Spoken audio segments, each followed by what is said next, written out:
Sir আপনি আবার আছেন যে? রহিমা, তুমি চলো আমার সাথে কই? আমাদের বাসায়। স্যার আপনি মনে হয় বুঝতে পারেন নাই, আমার কিন্তু বিয়ে ঠিক হয়েছে। আব্বা আপনারা কইলো না বজলুর লগে আমার বিয়ে ঠিক হয়ে গেছে। শোনো, এসব বজলু ফজলু বাদ দাও। এখন থেকে তুমি ফ্রেয়ার মা হয়ে থাকবে। ফ্রেয়ার মা? হ্যাঁ, একদম পার্মানেন্টলি হয়েই থাকবে। আপনি আমারে ফ্রেয়ার মা বানাইতে চান, সেটা তো খুব ভালো কথা, কিন্তু আমার হবু স্বামী কিনা মাইনা নিব? ব্যাপারটা কেমন না স্যার? যদি স্বামী ফ্রেয়ার বাবা হয়? ঠিক হইতেছেন স্যার? আমি ঠিকই বলছি। আপনি সত্যি মন থেকে আমার বিয়ে করতে চান? আমি মন থেকে বলছি। বাবা তুমি আবার কোন সমস্যা হয়েছে? না না, কোনো সমস্যা না। আমি রহিমাকে বিয়ে করার জন্য এসেছি। আমি ওকে বিয়ে করতে চাই। আপনার যদি কোনো আপত্তি না থাকে তাহলে আমি আজই ওকে বিয়ে করে আমাদের বাড়িতে নিয়ে যেতে চাই। বাবাজি, তেলের জলে কখনো মিশ খায় না। তুমি যখন এত করে বলতেছো, আমার আর কোনো আপত্তি নাই। থাক মা, সালাম লাগবে না, থাকুন না। আম্মু মামুনি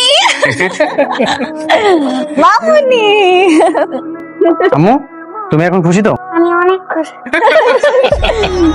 রহিমা, তুমি খুশি তো? আমি অনেক। যাক, রহিমা খুশি, ফ্রেয়া খুশি, তাহলে তো সবাই খুশি। হ্যাঁ চল ভেতরে যাই, চলো মা ভেতরে যাই, আসো। চলাম না? আমাকে বিয়াতে ফ্রেয়াও খুশি, আব্বাও খুশি, কিন্তু আপনি কিন্তু একবারও কইলেন না আপনি খুশি কিনা। আমি অনেক খুশি হয়েছি। মানুষের জীবনে প্রেম একবার আসে।